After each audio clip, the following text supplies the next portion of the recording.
Sud Radio André Berkoff. Ça balance pas mal.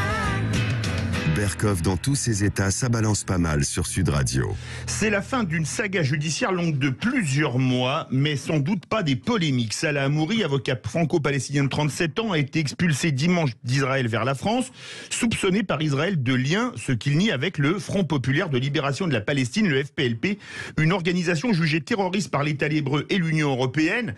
Et on va en parler justement de ce dossier avec Emmanuel Abramovitch, membre du bureau national du BNVCA, le Bureau national de vigilance contre l'antisémitisme. Emmanuel Abramovitch, bonjour. Bonjour.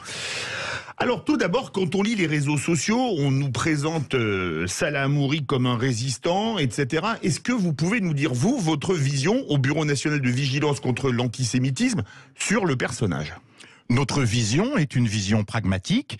Ce personnage a été arrêté par la police démocratique d'un État démocratique, jugé démocratiquement, emprisonné et libéré uniquement pour libérer Gilad Shalit. En réalité, cet homme-là devrait toujours être en prison. Je rappelle que Gilad Shalit était un soldat de Tsahal à la binationalité franco-israélien qui était retenu prisonnier dans les territoires palestiniens. Absolument. Ceci simplement... Parce que tout le monde ne le sait pas parmi les auditeurs, c'est pour ça que je...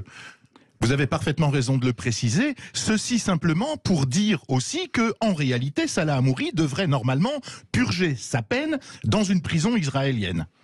Alors, pourquoi cette expulsion vers la France fait polémique ?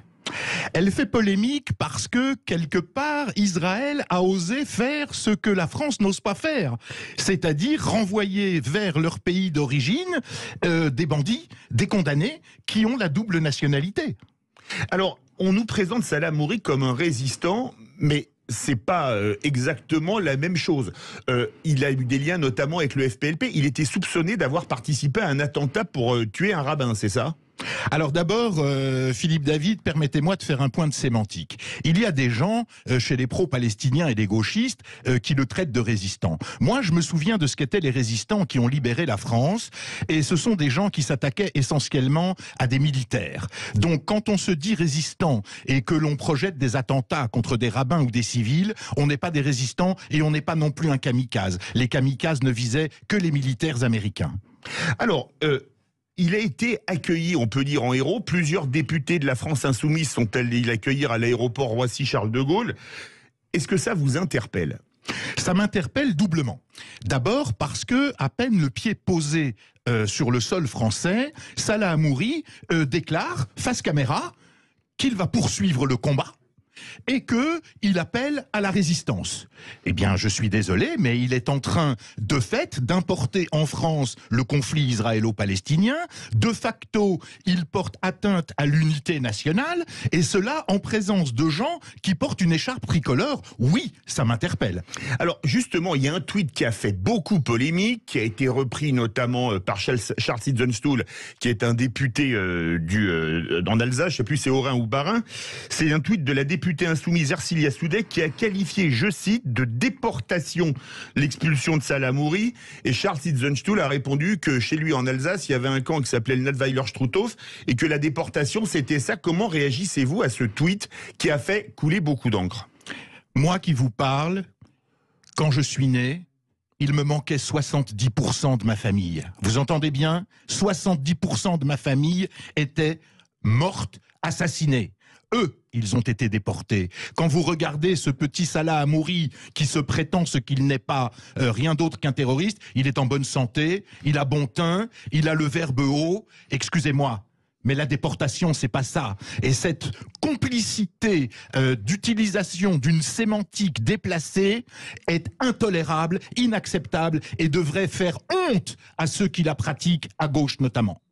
Amnesty International considère que cette expulsion, je cite Amnesty International, peut constituer un crime de guerre. Qu'en pensez-vous ? Là encore, on joue avec les mots et avec des notions juridiques qui n'ont pas lieu d'être. Ce monsieur a été libéré, expulsé. Comment peut-on appeler ça une déportation ? Vous voyez dans quel état il arrive et comment il est accueilli. Est-ce que vous croyez que les gens qui étaient déportés arrivaient dans ces conditions-là ? On a souvent dit qu'on importait bien malgré nous en France le conflit israélo-palestinien pour lequel les Français juifs n'ont aucune responsabilité, bien évidemment, et pour lequel les musulmans français qui sont à 99% originaires du Maghreb ou des pays d'Afrique subsaharienne ou un peu du Liban, etc., n'ont strictement rien à voir.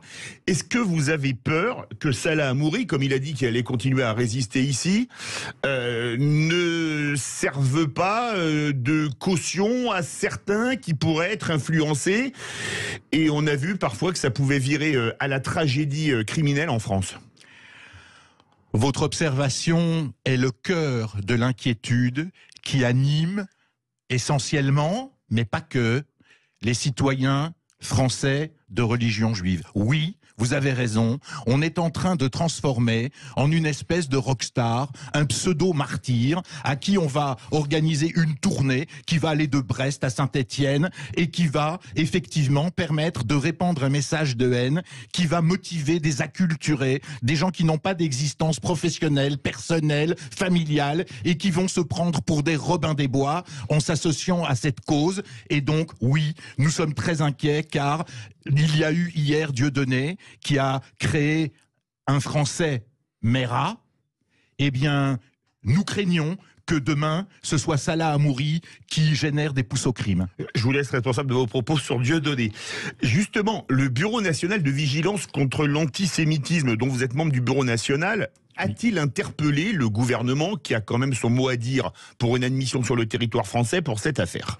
Nous interpellons ces jours prochains le ministre de l'Intérieur et tous les services concernés, de renseignement notamment, pour qu'ils comprennent enfin quelle est cette galaxie au message mortifère. Quelle va être pour vous, Emmanuel Abramovitch, la suite des événements?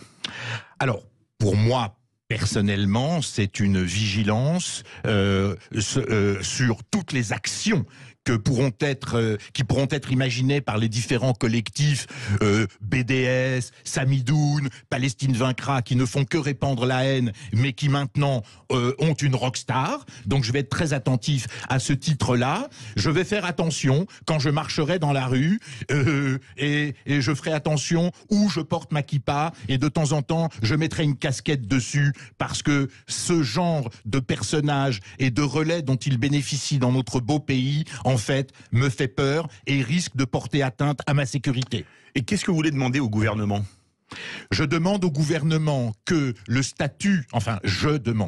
Bureau national de vigilance contre l'antisémitisme va demander au gouvernement que le statut de Salah Hamouri soit clairement encadré, qu'il n'ait pas le droit d'assister à des manifestations, qu'il n'ait pas le droit de s'approcher d'un drapeau palestinien, qu'il n'ait pas le droit de répandre sa haine et son appel au combat qu'il appelle injustement résistance.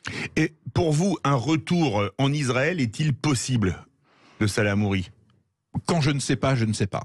Merci, ça au moins c'est une réponse qui est claire et ce serait bien que parfois certains politiques ou d'autres fassent la même chose. Merci beaucoup, vous m'avez surpris. Emmanuel Abramovitch, membre du Bureau national de vigilance contre l'antisémitisme. Merci de votre passage sur Sud Radio.